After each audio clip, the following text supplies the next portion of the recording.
This is Edmund Tran here, standing in for writer Jenny Wu to give you her review of Monster Hunter World. For the full thing, be sure to check out the text version on GameSpot.com.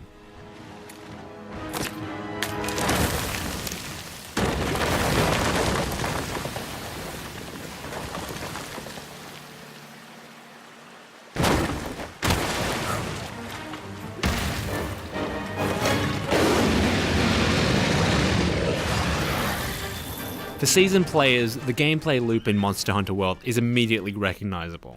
Your job is a cycle that involves crafting weapons, bulking up, killing monsters, and looting them for materials. However, a well-crafted narrative has not traditionally been part of that gameplay loop, and that may have been a detriment for those looking for a foothold into the franchise in the past. Luckily for them, the first major point of difference here from previous mainline titles is the way that plot and gameplay are grafted together.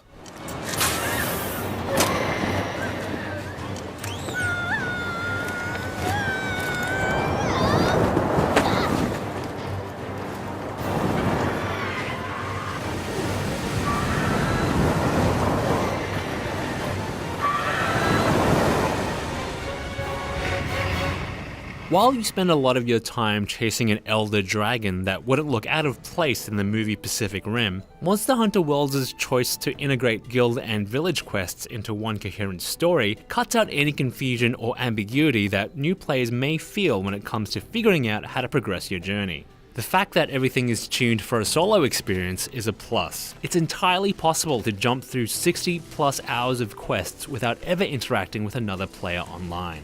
On top of the story, which revolves around the mystery of why the aforementioned Elder Dragon has appeared in the game's new region, there have been some quality of life changes that ease your transition into the world of monster hunting. Instead of front-loading a lot of text-based tutorials as in previous titles, you now have a handler that doles out helpful information to you as you progress through zones of increasing complexity. The supplies you need to capture a monster are on site.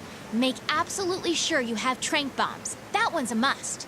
It can feel a little bit like having an annoying younger sibling, but her vocal cues and vast knowledge about monster types are helpful when encountering new enemies for the first time. Her help stops when you start cutting your teeth on high-rank monsters, but hearing about new skills and immediately putting them into practice in the field is an excellent way to learn about the game from the ground up.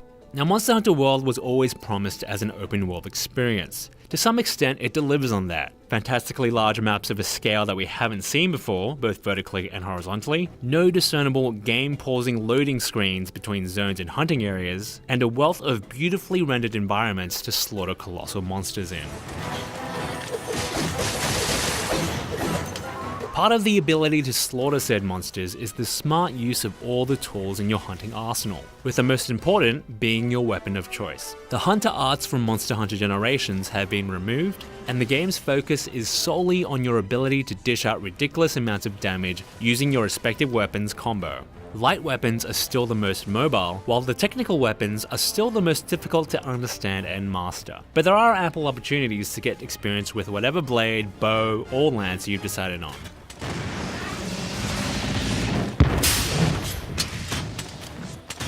You'll also make use of environmental hazards, traps, barrel bombs, and dung in order to chase down your quarry. There are many different ways to get a leg up on monsters, which make encounters more accessible to different playstyles. Aerial mounting and elemental effects are still all the rage, with weapons boasting essential new perks that have evolved alongside the enemies that you forge them from. But the game will reward you no matter what strategies you take.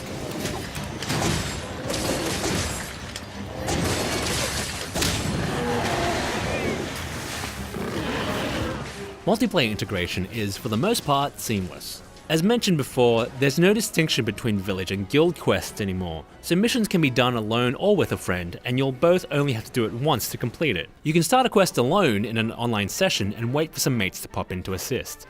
Alternatively, you can seek out an online session for people of a certain hunter rank and just go along for the ride if they need a hand with anything. The difficulty will scale depending on the amount of people, and the only qualifier is that some story-focused missions require the leader to either watch a cutscene or discover a monster before others can join. Getting together with your mates does take a few extra steps compared to loading into a session with a stranger. If you know you've got a friend online, you'll have to join in on their fun via the friends list on your console's dashboard.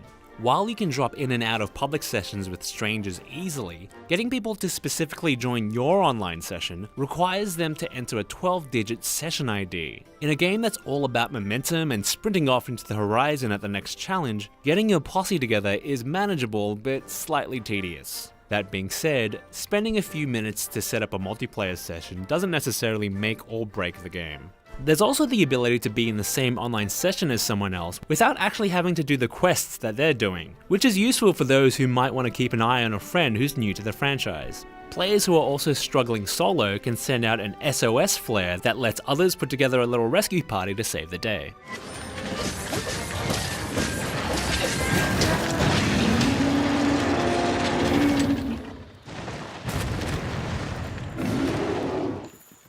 Now, while it may seem that quite a bit has changed, there's also a hell of a lot in Monster Hunter World that has stayed the same. Whether it's the appearance of familiar monsters or the tried and true weapons, the roots of the Monster Hunter franchise are strong with its latest release. Apart from the overall sprucing up of the graphics and the cutscenes with full voiceovers, the standout improvements really come from the simplification of existing systems in a way that welcomes newcomers without alienating existing fans. A lack of loading screens makes exploration a pleasure, and tracking new and improved monsters through areas as they rank up means that you've got plenty to conquer once the story quests are complete.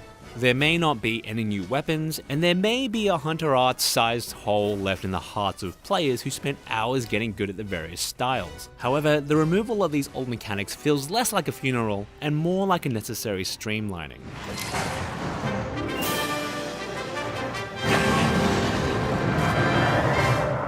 Ever since the title was first announced last year, it was clear that Capcom was gunning for something grander than Monster Hunter Generations. It has succeeded, and this is likely the biggest and best that the franchise has ever been. It's not just the comparative depth of the narrative, it also boasts almost seamless integration between combat systems that were previously incomprehensible for amateurs. The Monster Hunter formula has definitely honed its claws, and all the aforementioned factors play their part in making Monster Hunter World a meaningful evolution for the series at large.